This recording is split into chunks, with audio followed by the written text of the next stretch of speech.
Louvado seja nosso Senhor Jesus Cristo, para sempre seja louvado. Boa noite, meu irmão, minha irmã. Nós hoje vamos rezar o 6º dia da novena de Pentecostes. Logo após teremos o curso bíblico com o Padre Heitor.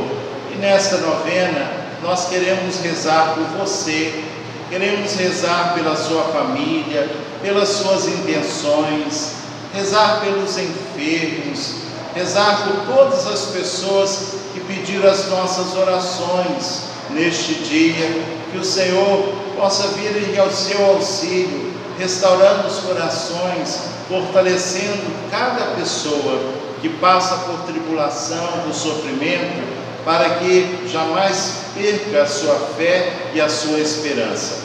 Jesus, Ele jamais nos abandona, por isso Ele prometeu o Espírito Santo, e nós agora nesta novena, nós queremos de fato nos preparar para celebrarmos este novo tempo da graça do Senhor pela efusão do Espírito Santo, que nós vamos celebrar no cenáculo de Pentecostes, na solenidade de Pentecostes. Vinde, ó Deus, em meu auxílio, socorrei-me sem demora. Glória ao Pai, ao Filho e ao Espírito Santo, como era no princípio, agora e sempre. Amém. Vamos fazer um canto. Vinde, Espírito Criador, a nossa alma visitai, enchei os nossos corações com vossos dons celestiais.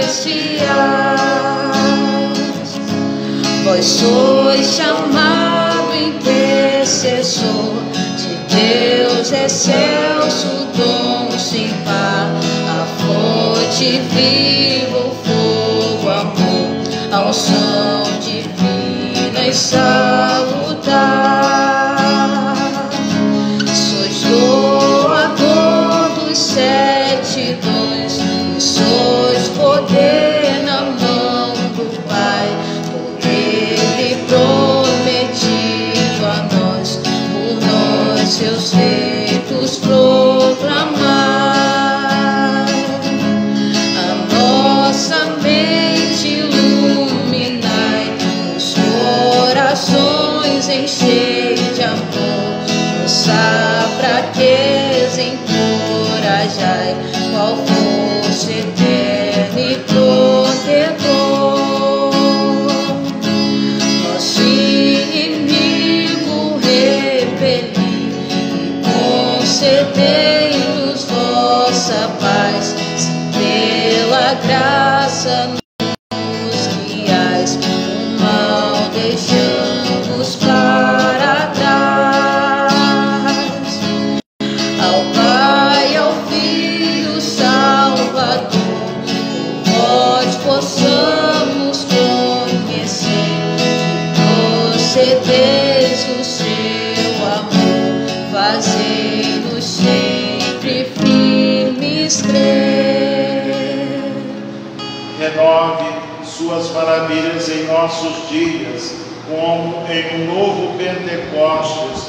Conceda à sua igreja que, unidos e firmes em oração com Maria, a mãe de Jesus, e seguindo o exemplo de Pedro, possam promover o reino de nosso divino Salvador, o reino da verdade e da paz, o reino do amor e da paz e da justiça. Amém. Vem Espírito Santo, com sua força e poder para renovar a face da terra. Neste 6º dia, nós rezamos pedindo a intercessão pela reconciliação e cura. Que no seu coração, no silêncio do seu coração, você entregue agora nas mãos daquele que pode fazer com que todo ressentimento, toda mágoa que você tenha com alguma pessoa, que você agora entregue nas mãos do Espírito Santo, para que ele possa operar, ele que nos diz o apóstolo Paulo, que vem em nosso socorro, E Ele vem porque Ele, com o seu Espírito, com a sua força, Deus vem em nosso auxílio. E Ele conhece o nosso coração, Ele perscruta o nosso coração, vem em nosso socorro e nossa fraqueza, com gemidos inenarráveis, porque o Espírito Santo é Deus, com o Pai e o Espírito Santo, com o Filho, com Jesus. Por isso, neste momento, entregue nas mãos, mesmo que este ressentimento, esta mágoa tenha vindo por alguma coisa que você não teve culpa, você foi injustiçado, mas entregue nas mãos do Senhor, com toda a humildade no seu coração, coloque na mão do Senhor, dizendo como Jesus: Pai, perdoa-lhes, eles não sabem o que fazem. Como Santo Estevão: Jesus, perdoa-lhes, eles não sabem o que fazem. Coloque nas mãos do Senhor todo o ressentimento, toda a mágoa, e reze neste momento também por aquela pessoa que você se encontra magoada, ressentida, por aquela pessoa que você está com certa indiferença, que você não tem se relacionado, não tem nem mesmo dirigido a palavra. Entregue nas mãos do Senhor também a sua vida conjugal.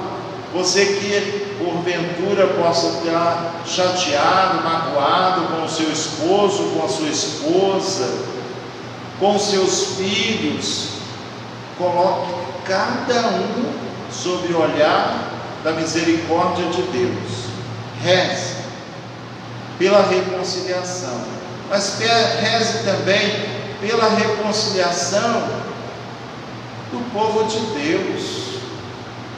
Somos todos filhos amados de Deus, somos irmãos em Cristo Jesus, para que a vontade do Senhor, que haja um só pastor, um só rebanho, ela se realize em nosso meio.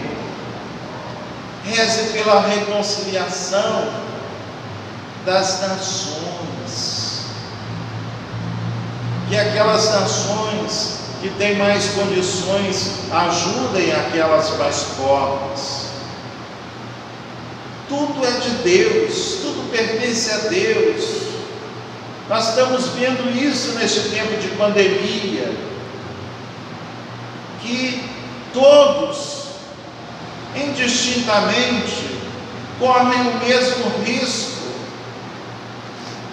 Não tem aqui aqueles que têm mais condições, uma potência maior, correm menos risco, não todos.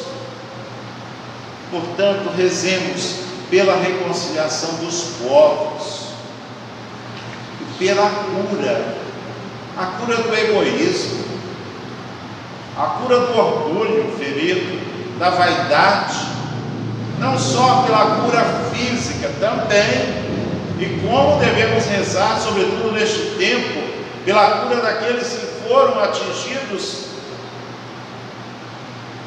por esse vírus que ameaça a humanidade, pela cura das enfermidades físicas, pela cura das enfermidades psíquicas, mentais, espirituais, mas pela cura da falta de humanidade. Coração fechado, coloquemos tudo sob o olhar de Deus, para que com o fogo do Espírito Santo todo mal seja banido e uma nova vida seja erguida com a graça do Senhor. Vem, Espírito Santo, ajude-nos a viver juntos em unidade, em humildade e em amor. Interceda pela reconciliação e pela cura, para que haja unidade em você e sua família, sua diocese, sua comunidade e seu grupo, seja o grupo de oração e todos os grupos da vida da igreja. Pai nosso que estais nos céus, santificado seja o vosso nome. Venha a nós o vosso reino, seja feita a vossa vontade, assim na terra como no céu. O pão nosso de cada dia nos dai hoje. Perdoai-nos as nossas ofensas, assim como nós perdoamos a quem nos tem ofendido. E não nos deixeis cair em tentação, mas livrai-nos do mal. Amém. Ave Maria, cheia de graças, o Senhor é convosco. Bendita sois vós entre as mulheres, bendito é o fruto do vosso ventre, Jesus. Santa Maria, Mãe de Deus, rogai por nós, pecadores, agora e na hora de nossa morte. Amém. Glória ao Pai, ao Filho e ao Espírito Santo, como era no princípio, agora e sempre. Amém. Oração a Nossa Senhora de Pentecostes. Ó Maria, filha predileta do Pai, Mãe Santíssima de nosso Senhor Salvador, esposa mística do Espírito Santo, Nossa Senhora de Pentecostes, nós nos consagramos ao vosso maternal amor e vos tomamos como modelo perfeito de louvor a Deus, de santidade, de espírito missionário e evangelizador. Vós que no dia de Pentecostes, junto com os apóstolos, ficastes repleta do inefável dom do Espírito Santo. Ajudai-nos na efusão do mesmo Espírito que recebemos no dia do batismo, sermos constantemente fiéis ao Senhor. Amém. Nossa Senhora de Pentecostes, rogai por nós. O Senhor esteja convosco, Ele está no meio de nós. Por intercessão de Nossa Senhora de Pentecostes, por intercessão de São José e de Santa Helena, abençoe-vos o Deus Todo-Poderoso, Pai, Filho e Espírito Santo. Amém. Temos todo um curso bíblico com o Padre Heitor abençoado.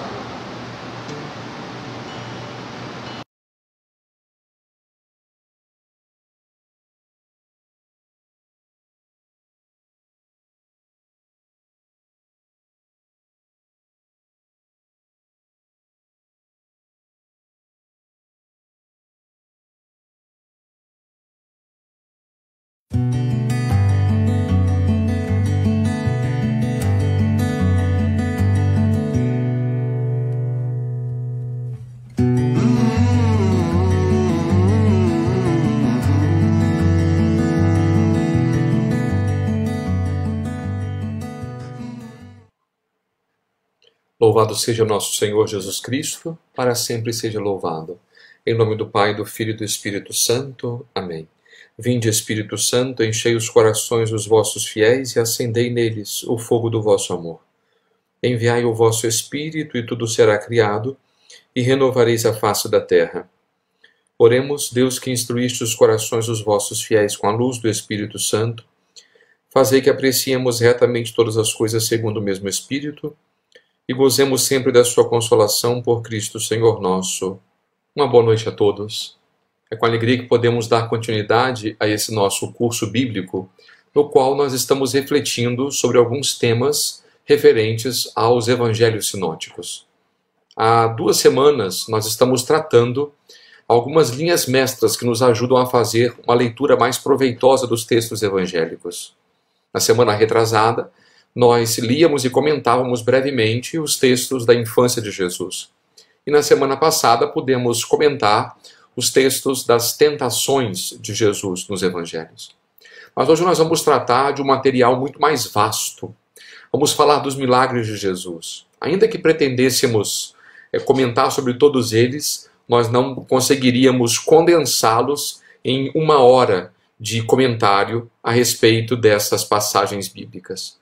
Somente para vocês terem uma ideia do quanto os milagres são importantes e do quanto eles são frequentes nos evangelhos, somente no Evangelho de Marcos, que conta com um total de 666 versículos, cerca de 30% deste evangelho diz respeito aos milagres de Jesus. Então, como vocês podem perceber, são muitos os textos e são muitas as ocasiões em que Jesus aparece desempenhando algum tipo de atividade milagrosa. Esses textos chamam a nossa atenção hoje, despertam o nosso interesse e, obviamente, ao menos da parte daqueles que não creem, também despertam críticas ferozes. A atividade milagrosa de Jesus, ela é testemunhada não apenas nos evangelhos. O historiador judeu Flávio Joséfo, do século I, portanto, temos ali praticamente um contemporâneo de Jesus, ele escreve o seguinte a respeito de Jesus. Naquele tempo, apareceu Jesus, um homem sábio. Foi com efeito autor de fatos assombrosos, mestre de gente que recebe com gosto a verdade e atraiu muitos judeus e muitos de origem grega. Flávio Joséfo era um ferrenho opositor dos cristãos. No entanto, ele que conta a história do seu próprio povo, testemunha esta existência de Jesus, e importante para nós, vincula a Jesus fatos assombrosos, conforme ele mesmo nos diz nesse seu testemunho.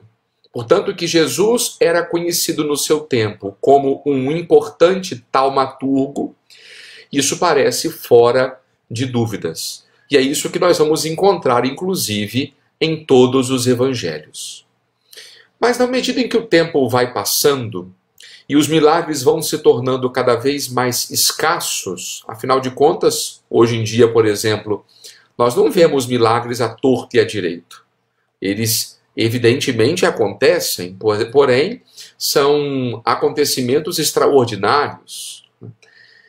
Na medida em que o tempo vai passando e vamos observando essa escassez de milagres, é interessante que a própria igreja procura olhar com outros olhos para estes acontecimentos. Por exemplo, Santo Agostinho. Embora ele não negasse que Jesus, durante a sua vida, o seu ministério, tivesse realizado milagres, ele diz que uma fé é tanto mais forte quanto menos se apoia nesse tipo de acontecimento extraordinário. Vejam, para Santo Agostinho, o fiel não pode viver à procura desses fatos extraordinários. A fé não pode depender desta extraordinariedade dos fatos. Caso contrário, seria uma fé vacilante, enferma até. E a verdadeira guinada para a compreensão dos milagres se dá com Santo Tomás de Aquino. Durante todo o período patrístico, os primeiros séculos do cristianismo, não havia nenhum tipo de questionamento que Jesus de fato tivesse realizado milagres. Aliás, uma vez que Deus criou este mundo, ele poderia intervir do jeito que ele bem entendesse aqui. Aliás, se esperava inclusive que Deus interviesse nesse mundo na medida em que ele assim achasse necessário. Santo Tomás de Aquino apresenta uma concepção de milagre que é ligeiramente diferente e que vai fazer escola, digamos assim. A respeito dos milagres, diz Santo Tomás de Aquino: deve-se dizer que nos milagres podem-se considerar duas coisas. Uma, a obra que se realiza, que certamente é algo que excede as forças naturais. Então aqui Santo Tomás de Aquino está falando de um mundo que é regido por leis naturais, ou seja, por causa e efeito. Todas as coisas foram produzidas por uma causa anterior.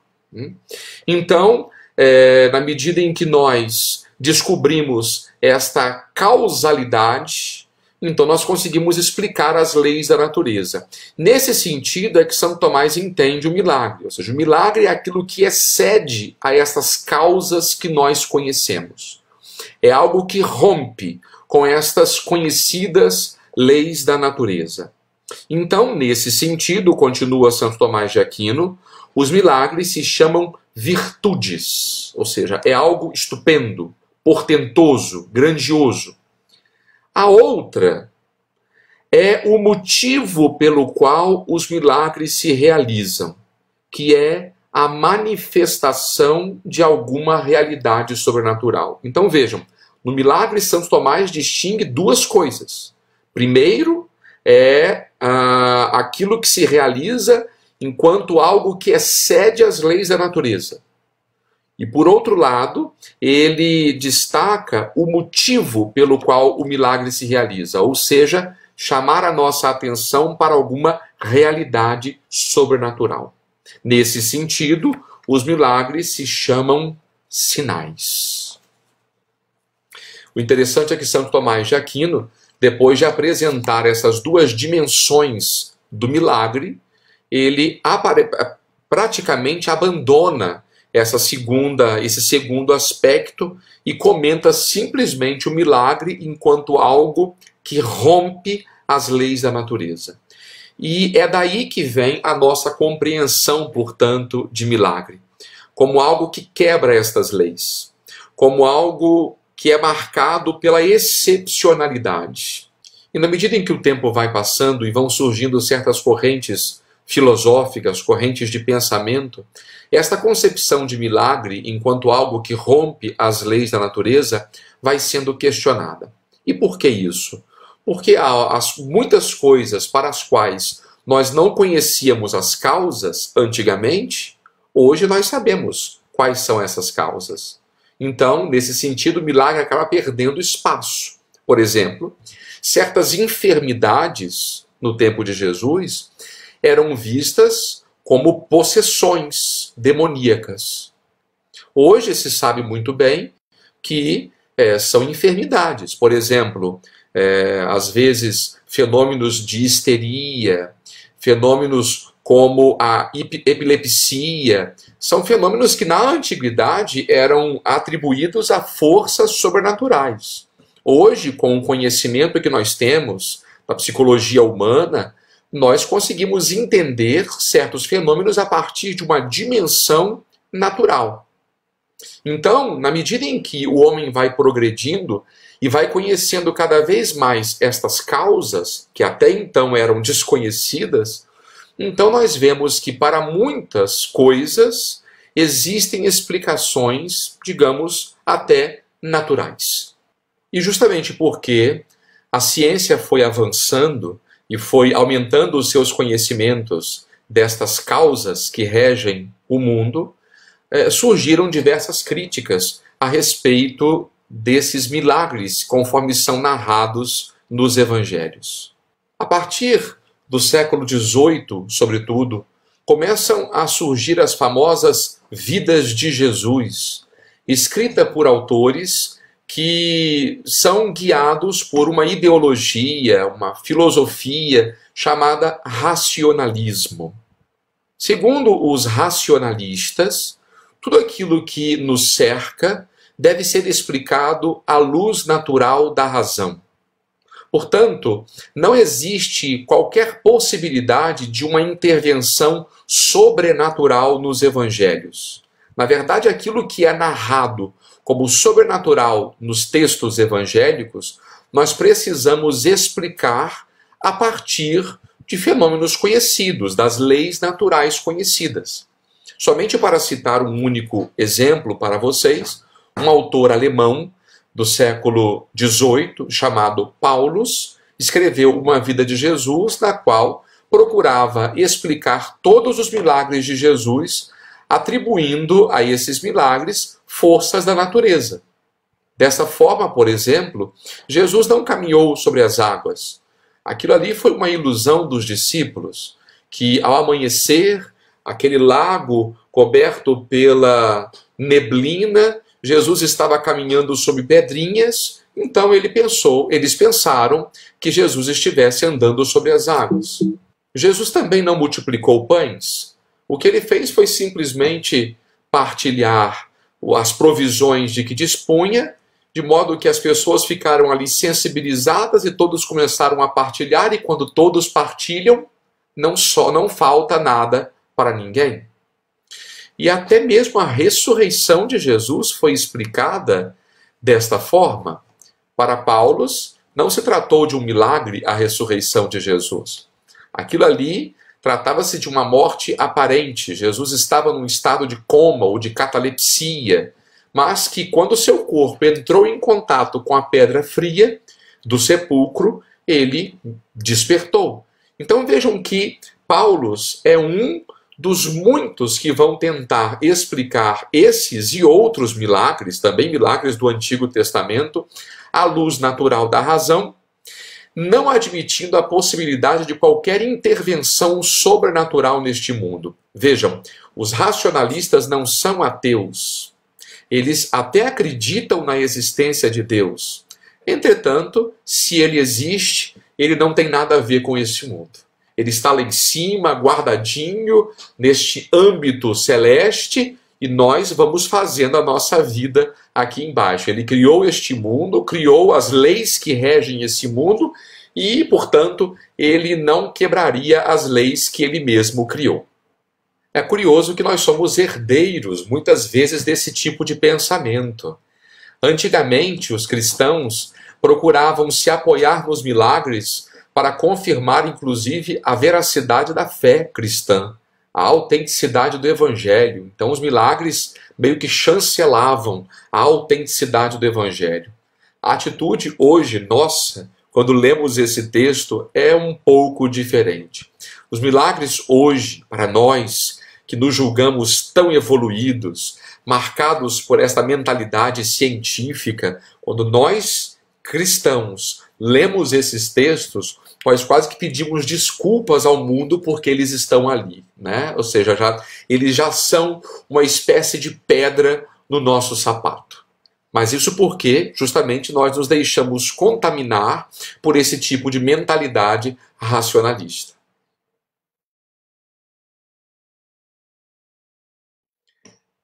É evidente que os milagres não são algo tão frequente quanto nós gostaríamos que fossem, né? No entanto, nós não podemos sistematicamente riscá-los da Sagrada Escritura.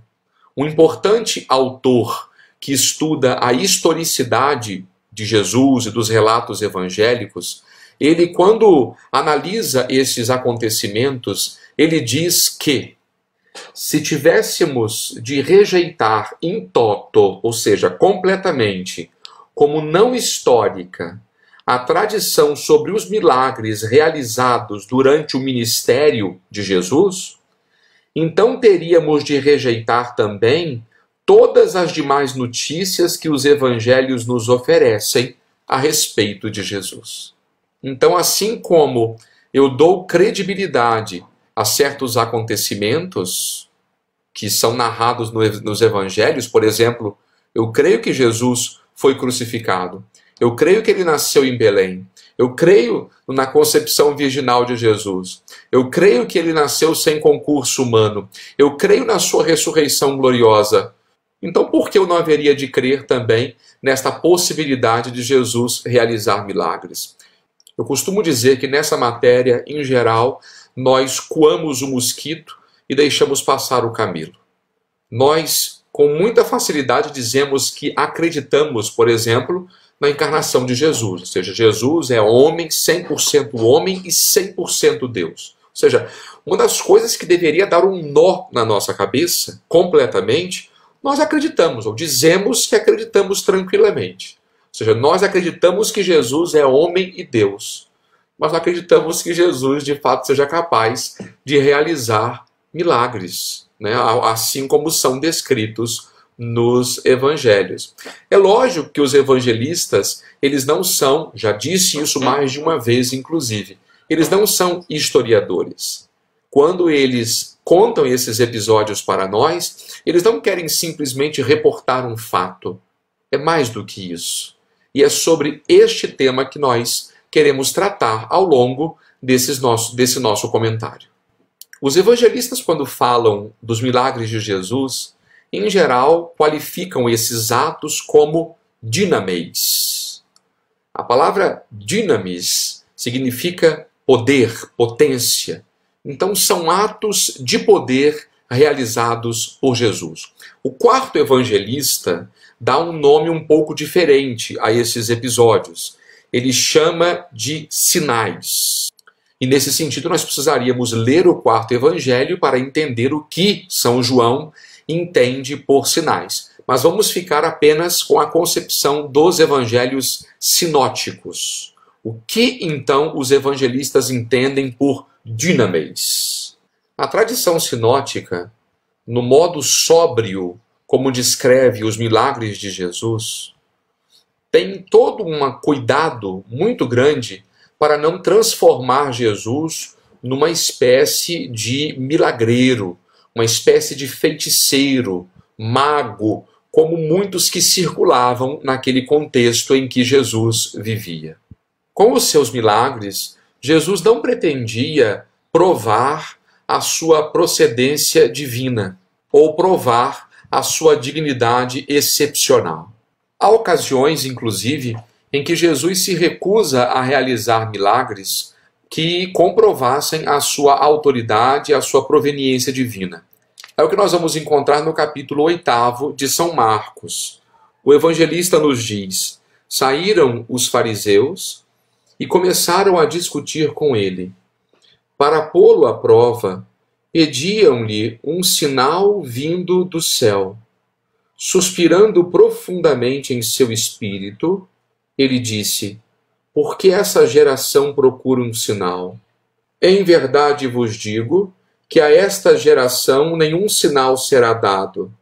E deixando-os, embarcou de novo e foi para outra margem. Como vocês puderam perceber nesse texto, Jesus não tem a menor intenção de exibir o seu poder para satisfazer a curiosidade das pessoas. Porque no ministério de Jesus, os milagres ocupam um lugar distinto. A crítica atual procura oferecer uma interpretação válida para o ministério de Jesus, que se realizava a partir de duas frentes. A primeira frente era a frente dos seus ensinamentos, dos seus discursos, e que são muitos, de fato, nos evangelhos.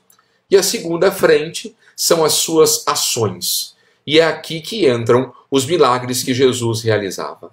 A missão do teólogo não é oferecer credibilidade histórica para este ou aquele acontecimento narrado nos evangelhos. A função do teólogo é captar o significado destes episódios. É ir para além das palavras e ver o tipo de mensagem que o evangelista quer comunicar. Para a concepção dos evangelistas, os milagres evangélicos apontam para a chegada do reino de Deus. Esta é a realidade que Jesus quer indicar quando realiza esses seus atos de poder. Porém, só podem captar esta riqueza da mensagem de Jesus aqueles que se preparam por meio de algumas condições prévias. E quais são essas condições? A primeira delas é a fé. Em diversos milagres nós vemos que a fé é a condição de possibilidade para que Jesus realize determinados milagres. Como é o caso, por exemplo, em Marcos 5, o episódio da hemorroíça. Aquela mulher que sofria com o fluxo de sangue há 12 anos e, ao tocar no manto de Jesus, se viu curada. E Jesus, no final dessa passagem, diz a esta mulher: filha, a tua fé te curou. Essa mesma afirmação é dita ao cego Bartimeu: a tua fé te salvou. Quando Jairo, o chefe da sinagoga, procura Jesus porque a sua filha estava doente, e ao receber a notícia de que a sua filha já estava morta, Jesus incentiva Jairo dizendo para não ouvir aquelas pessoas. E ele completa a sua frase: crê somente. Então vejam que, de fato, a fé é como uma condição prévia para que muitos desses milagres se realizam. Se isso é verdade, também nós vamos encontrar no capítulo 6 do Evangelho de Marcos uma observação bastante terrível que o evangelista coloca. Quando Jesus visita a sua terra natal, Diz o evangelista que depois daquela recepção nada calorosa que Jesus ali obteve, diz o texto evangélico, e não podia realizar ali nenhum milagre, a não ser algumas curas de enfermos, impondo-lhes as mãos. E admirou-se da incredulidade deles. Uma segunda condição prévia para a realização de alguns milagres é justamente a atitude de oração. No Evangelho de Marcos, no capítulo 11, versículo 24, diz o evangelista: por isso vos digo, tudo quanto suplicardes e pedirdes, crede que recebestes, e assim será para vós. Porém, esse texto precisa ser bem compreendido por nós. Não quer dizer que pelo simples fato de nos colocarmos em oração, qualquer coisa que peçamos a Deus, Ele tem a obrigação de realizar. Não se trata disso. A oração cristã, ela não tem por objetivo mudar o coração de Deus, mas mudar o nosso próprio coração, para que seja capaz de aceitar o querer de Deus, a vontade de Deus. De modo que quem está, de fato, unido a Deus e se coloca nesta atitude de oração, jamais pediria a Deus algo que não fosse de acordo com a sua vontade e não da nossa. A oração do Pai Nosso, de fato, é o critério de oração, ou seja, feita a vossa vontade. Então, nesse sentido, nós apresentamos dois critérios, a fé e a oração. Mas isso não se trata de uma espécie de fórmula mágica, ou seja, quem crê e reza necessariamente verá milagres. Não necessariamente é isso que acontecerá. Deus é livre para intervir do jeito que Ele quiser, quando Ele quiser, do modo como Ele quiser e das circunstâncias que Ele julgar adequadas. Agora, o que realmente interessa para os evangelistas, como eu já dizia a vocês, não é simplesmente narrar um fato bruto. O milagre, ele é visto como um sinal que aponta para uma realidade. Imaginemos uma placa de trânsito. Se estou fazendo a minha viagem, meu percurso, eu observo uma placa que diz cuidado, ou então vire à direita. O que eu vou fazer? Eu não posso parar o meu carro diante daquela placa. Porque a placa é simplesmente uma orientação para eu prosseguir a minha viagem.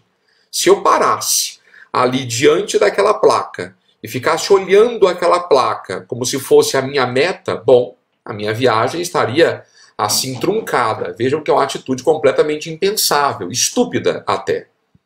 Assim também é a atitude daquele que se fixa no fato material, ou seja, no milagre em si.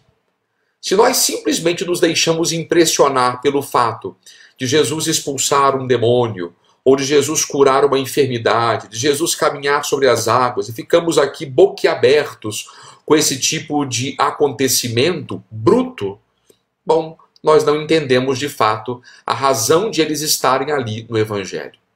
Agora, se nós, orientados por esses acontecimentos, vamos adiante, vamos para aquilo que de fato o evangelista quer nos ensinar a partir destas narrativas, então nós estamos de fato fazendo uma leitura adequada do texto evangélico. Então vejam que os milagres, eles são placas, são sinais que nos apontam para algo.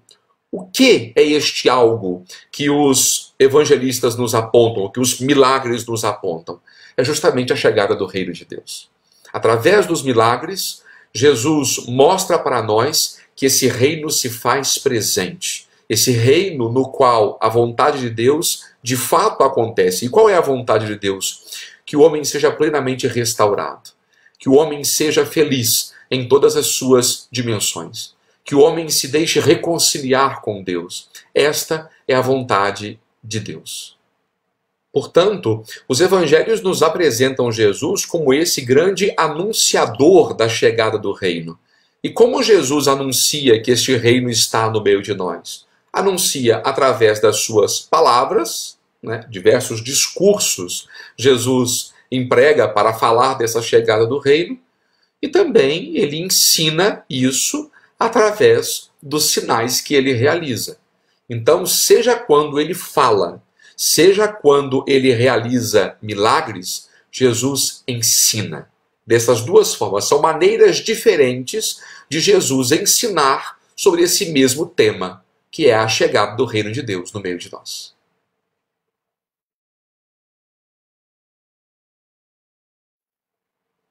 Para fins didáticos, nós vamos agrupar os milagres em duas grandes categorias.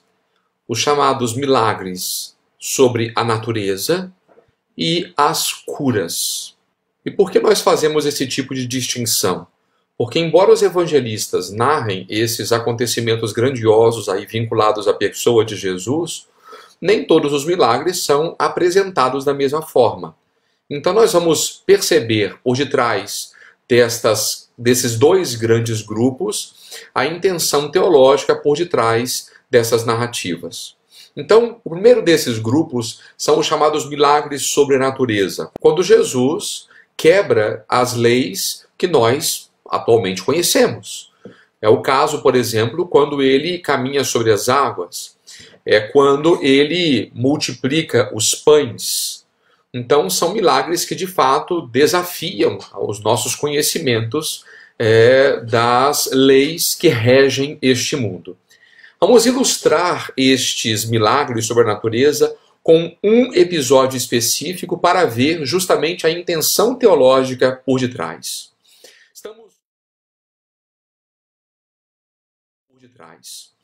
Estamos no capítulo 6 do Evangelho de Marcos. Jesus acabou de multiplicar os pães e os peixes, versículos de 30 a 44, e depois da multiplicação dos pães e dos peixes, Jesus força os discípulos a entrarem na barca e partirem para outra região enquanto ele ficava despedindo as multidões. Então vamos dar uma olhada nesse texto para ver como o evangelista continua essa história. Logo em seguida, forçou seus discípulos a embarcarem e seguirem antes dele para Betsaida, enquanto ele despedia a multidão. E deixando-os, ele foi à montanha para orar. Ao cair da tarde, o barco estava no meio do mar e ele sozinho em terra. Vendo que se fatigavam a remar, pois o vento lhes era contrário, pela 4ª vigília da noite, dirigiu-se a eles, caminhando sobre o mar, e queria passar adiante deles. Vemos então aqui um acontecimento extraordinário. Jesus que caminha sobre as águas e vai ao encontro dos discípulos que estão no meio do lago de Genezaré, tentando ali fazer com que a embarcação não naufragasse no meio da tempestade. Porém, vejam que nós temos aqui dois níveis distintos. Um nível é o nível do acontecimento bruto em si. E não é isso que o evangelista definitivamente quer nos comunicar. Como já tivemos a oportunidade de dizer, e mais uma vez repetimos, o evangelista não é um cronista, um jornalista. Ele é um teólogo. E por isso é nessa perspectiva teológica que nós precisamos entender as intenções por detrás desse texto. O evangelista não quer simplesmente dizer de algo estupendo que Jesus fez para nos deixar boquiabertos. A intenção do evangelista é nos ensinar a respeito de algo sobre Jesus e sobre aquilo que ele representa para nós. É interessante que o evangelista tenha colocado aqui no versículo 48 um detalhe que pode passar despercebido por nós. Diz o evangelista que Jesus, caminhando sobre o mar, queria passar adiante deles. Por que esta observação aparentemente banal que o evangelista faz? Vejam que a intenção parece aqui, não é que Jesus quer entrar na barca. Parece que Jesus quer de fato passar adiante deles. Mas por que isso? Jesus quer exibir o seu poder? Jesus quer mostrar simplesmente aos discípulos que ele tem um poder extraordinário? Não, na verdade não é isso. Nós entendemos esse texto na medida em que nos recordamos de algumas passagens importantes do Antigo Testamento. Quando Deus passa diante de algumas testemunhas. Moisés quer ver o rosto de Deus, mas Deus não lhe permite isso, porque ninguém pode ver a Deus e permanecer impune. Por isso, Deus coloca Moisés numa fenda da rocha e passa. E Deus vê por detrás de Deus. Da mesma forma, Elias vai ao monte para se encontrar com Deus e Deus passa e Elias cobre o seu rosto diante da presença de Deus. Quando o evangelista, portanto, diz aqui que Jesus quer passar diante dos discípulos, ele está fazendo, na verdade, uma referência a esses textos do Antigo Testamento. Aquilo que se dizia de Deus, ou seja, estas manifestações de Deus no Antigo Testamento, agora nós podemos dizer isso a respeito de Jesus. Portanto, o que nós temos aqui não é simplesmente uma exibição de poder de Jesus, é algo muito mais profundo do que isso. É uma cristofania, é uma manifestação de quem Jesus é. Através deste episódio de Jesus que caminha sobre as águas, ele mostra a sua verdadeira identidade. E por que isso? Porque no Antigo Testamento é importante a gente recordar que o mar era visto como uma força hostil a Deus. Quando lemos o livro do Gênesis, lá no capítulo 1, capítulo da criação, nós vemos que Deus vai separando uma água da outra, as águas de cima das águas de baixo. Depois Deus separa as águas das terras e assim vai criando condições para que a vida apareça. No livro do Gênesis, Deus impõe, portanto, limites ao mar. O mar obedece a esta ordem divina. E o único que consegue impor esses limites ao mar é Deus. Portanto, na concepção bíblica, o único que consegue controlar o mar, as tempestades, é o próprio Deus. E o que nós vemos aqui? Jesus que caminha soberano sobre as águas. Então, nós vemos que esta identidade divina de Jesus é assim ressaltada a partir desse episódio. Como eu dizia a vocês, o evangelista não quer simplesmente aqui nos dar uma informação de um passeio de Jesus sobre as águas. Não. É algo muito mais profundo do que isso. Ele quer nos ensinar quem Jesus é.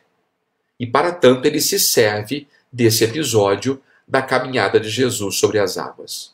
Da mesma forma como este episódio, o evangelista utiliza este episódio para nos ensinar, nos dar algumas informações a respeito de Jesus, também outros milagres sobre a natureza vão no mesmo sentido.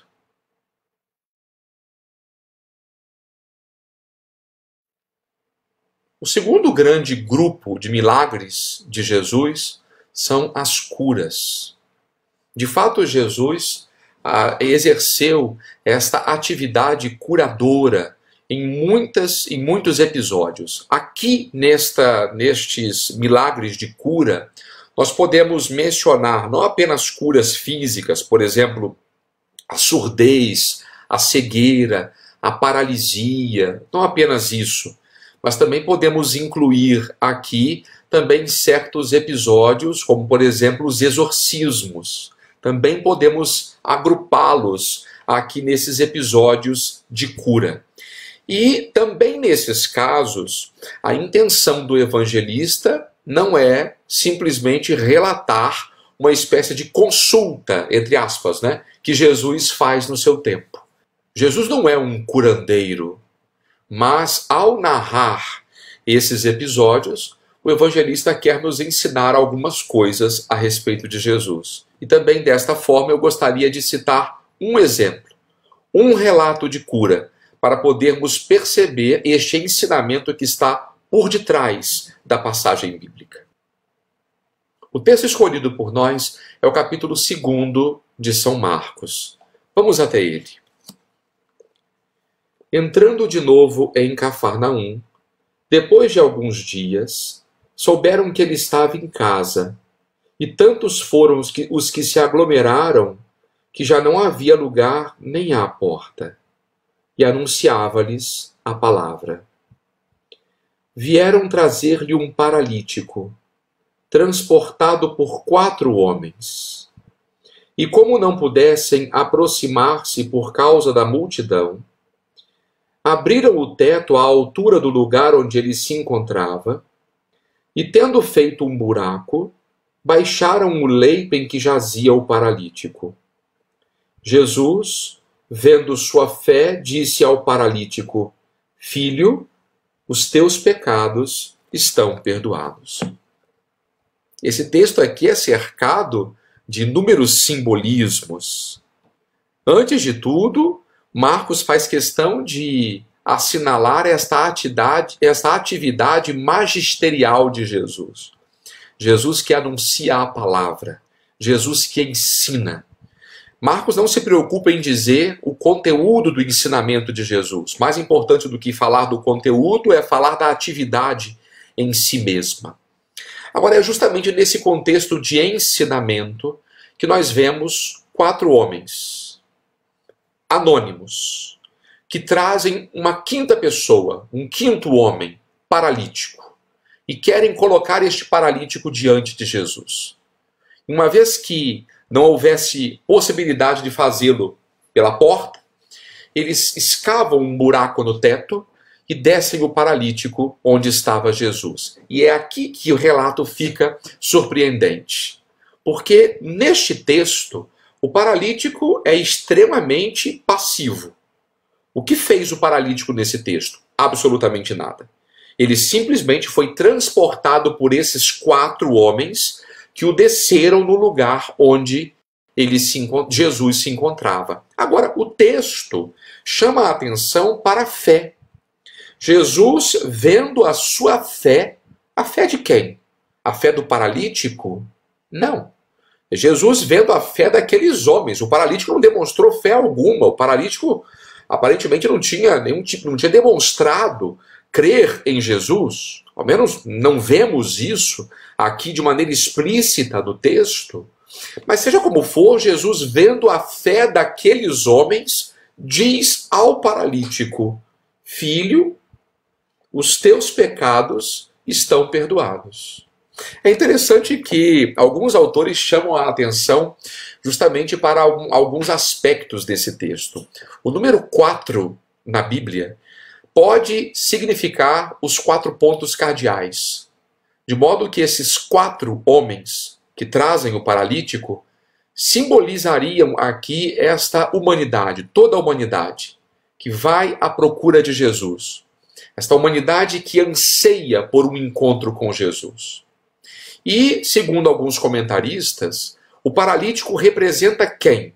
Representa esta mesma humanidade. É por isso que Jesus, vendo a fé daqueles 4, que representam a humanidade, diz ao paralítico, que aqui nesse caso representa quem? Também a mesma humanidade, porém, esta humanidade desvalida, esta humanidade incapaz de conseguir se manter de pé, esta humanidade que é incapaz de se valer com suas próprias forças. Por isso Jesus diz a este homem anônimo. Portanto, pelo fato de ser anônimo, representa aqui uma coletividade. Então ele diz: os teus pecados estão perdoados. Vejam que coisa surpreendente nós temos aqui neste relato. Ou seja, o evangelista não quer simplesmente falar para nós de uma cura física. Ele usa o pretexto da cura física para falar de um outro tipo de autoridade de Jesus, muito mais importante, muito mais profunda, que é o poder que Jesus tem neste mundo de perdoar pecados. E o texto continua. Ora, alguns dos escribas que lá estavam sentados refletiam em seus corações: por que está falando assim? Ele blasfema. Quem pode perdoar pecados a não ser Deus? Jesus imediatamente percebeu em seu espírito o que pensavam em seu íntimo e disse: Por que pensais assim em vossos corações? O que é mais fácil dizer ao paralítico: Os teus pecados estão perdoados? Ou dizer: Levanta-te, toma o teu leito e anda? Pois bem, para que saibais que o Filho do Homem tem poder de perdoar pecados na terra, eu te ordeno, disse ele ao paralítico, levanta-te, toma o teu leito e vai para a tua casa. O paralítico levantou-se e imediatamente, carregando o leito, saiu diante de todos, de sorte que ficaram admirados e glorificaram a Deus, dizendo: Nunca vimos coisa igual. De repente, no meio da história, surgem aqui alguns personagens que começam a criticar Jesus por causa das suas palavras. É interessante que eles só aparecem aqui. São esses escribas, são os teólogos da época. Eles estão lá neste lugar onde Jesus se encontra, sentados, e eles já pronunciaram uma sentença contra Jesus no seu coração. Este homem está blasfemando. E por que a blasfêmia? Porque uma vez que o pecado é uma ofensa dirigida contra Deus, somente Deus pode perdoar pecados. E, desta forma, ao acusarem Jesus de blasfêmia, eles, de certa forma, também estão sentenciando Jesus à morte, porque quem blasfema, obviamente, deveria, naquele contexto, ser submetido à pena de morte. E Jesus, conhecendo os corações daqueles homens, realiza o milagre, a cura deste paralítico. Mas vejam, a razão para Jesus colocar esse homem de pé. Eles estão duvidando da autoridade da palavra de Jesus que disse: os teus pecados estão perdoados. Então, para mostrar que a sua palavra tem autoridade neste mundo, então Jesus realiza aquela cura. Percebam que o evangelista não tem simplesmente o interesse de relatar este episódio extraordinário da vida de Jesus, ou seja, um episódio onde um paralítico, de repente, é curado. É mais do que isso. A intenção do evangelista é falar a respeito da autoridade da palavra de Jesus. Assim como na força de sua palavra, Jesus consegue colocar aquele homem de pé, quando Jesus pronuncia: os teus pecados estão perdoados, também esta palavra é eficaz. Então, vejam que não se trata simplesmente do milagre em si. O milagre é sempre uma ocasião para nós irmos adiante, para nós, de fato, entendermos aquilo que o evangelista quer nos contar. Então, mais importante do que o fato bruto é a interpretação que nós podemos dar a este fato. E as pessoas parece que entenderam isso muito bem. Quem estava lá, né, e que presenciou este milagre de Jesus, o texto se conclui com esta aprovação das pessoas. As pessoas que lá estavam ficaram admiradas e glorificavam a Deus. Portanto, eles entenderam que Jesus não está aqui querendo ocupar um lugar que não lhe pertence. Não, eles reconhecem que através de Jesus, esse perdão de Deus é comunicado às pessoas. E esta é a grande mensagem que o texto evangélico quer nos comunicar.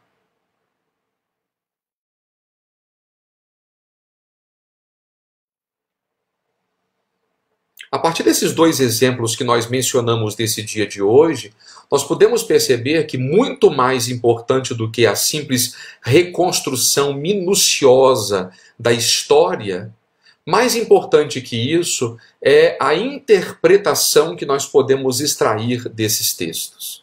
Os evangelistas, eles não estão interessados em ser historiadores. E eu falo isso muitas vezes porque, lamentavelmente, persiste em nós esse interesse histórico, mais histórico do que teológico, quando nós lemos os relatos evangélicos. Então, quando nós olhamos o texto simplesmente com este interesse histórico, nós estamos na casca do evangelho.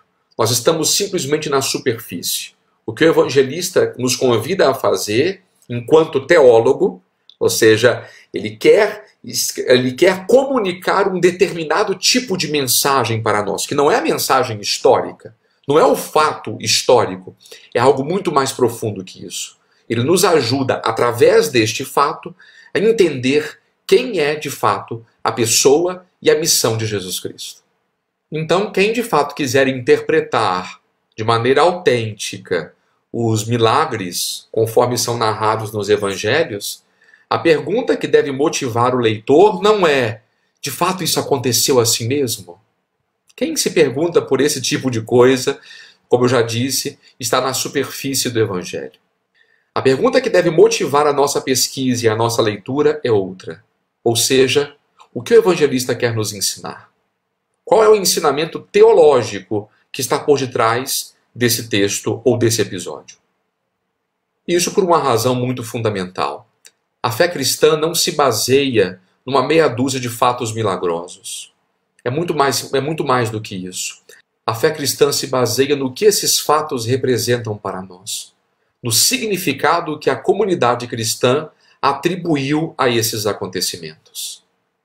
E vejam que aqui nós não estamos negando a possibilidade que Jesus tenha de fato realizado milagres. Ao contrário, nós estamos inclusive pressupondo que esses fatos extraordinários, conforme são narrados não apenas na Sagrada Escritura, mas inclusive lemos textos extrabíblicos que falam desta atividade taumatúrgica de Jesus, não é? Então nós estamos pressupondo que esses fatos realmente aconteceram.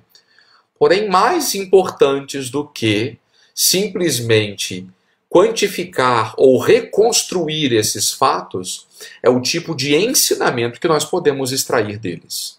Através da leitura desses relatos de milagre, nós podemos descobrir duas coisas. Por um lado, quem é Jesus? Ele, homem, Deus, é capaz de fato de intervir para o bem do ser humano. E nós também podemos descobrir uma outra coisa. O que Deus deseja para a humanidade. Esses atos portentosos de Jesus foram todos eles realizados em benefício do ser humano. Em momento algum do seu ministério público, Jesus fez qualquer milagre para se autopromover, para se beneficiar. Líamos na semana passada aquela primeira tentação na qual Satã propõe a Jesus transformar pedras em pães. Ou seja, é usar o seu poder em benefício próprio. E Jesus resiste a essa tentação. Por quê? Porque a sua vida é toda ela voltada para os outros. Quando Jesus, portanto, realiza esses sinais, é para o bem do homem. É para restaurar a sua imagem primitiva. Este homem que foi criado à imagem e semelhança de Deus e foi deformado pelo pecado, ele recobra a sua forma primitiva através desta atividade de Jesus, que vem para colocar o homem de pé, vem para responder aos anseios mais profundos do homem e vem para restaurar o homem não apenas na sua alma, concedendo-lhe o perdão dos pecados, mas também no seu corpo, concedendo-lhe a saúde, a cura. Então, quero convidar vocês a continuar a fazer esta leitura, a percorrer os textos evangélicos, lendo agora os relatos de milagre, não apenas como meras informações históricas. Precisamos nos pautar por esta pergunta: o que o evangelista quer nos ensinar a partir desses episódios? Quais critérios eu posso extrair, inclusive, para a minha vida, para uma vivência mais autêntica da minha fé cristã?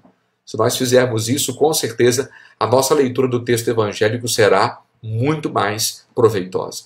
Então, faço votos de que continuemos a nos aprofundar nos textos. Fiquem bem e, se Deus quiser, na próxima semana, nós daremos continuidade a mais um tema que nos ajudará a refletir sobre os evangelhos sinóticos. Fiquem com Deus e que Deus abençoe a todos vocês.